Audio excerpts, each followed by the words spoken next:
Bismillahirrahmanirrahim. Assalamualaikum warahmatullahi taala wabarakatuh. Pertama-tamanya saya bagi pihak Angkasa Negeri Selangor ingin mengucapkan banyak terima kasih kepada tetamu yang hadir sempena majlis hari terbuka Hari Raya Aidilfitri 2025 tahun ini, dan khususnya saya mengucapkan terima kasih banyak-banyak kepada pihak rakan strategik yang bersama-sama. Sebab saya ada 12 rakan strategik daripada koperasi dan juga syarikat-syarikat yang telah memberi sumbangan dan menaja program kita pada hari ini.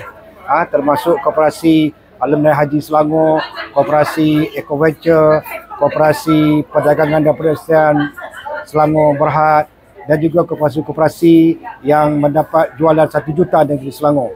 Jadi saya merakamkan ucapan terima kasih yang tidak terhingga kepada koperasi-koperasi yang sudi menjadi rakan penaja pada program kita pada tahun ini. Dan kita juga merakamkan ucapan terima kasih kepada semua pengunjung-pengunjung koperasi yang hadir, dan saya difahamkan lebih daripada 2,000 pengunjung yang hadir pada hari ini. Dan begitu juga terima kasih kepada Koperasi Perdagangan dan Perindustrian Malaysia Berhad yang telah membuat promosi untuk filem, filem yang kerjasama di antara koperasi tersebut yang akan ditayangkan tidak berapa lama lagi.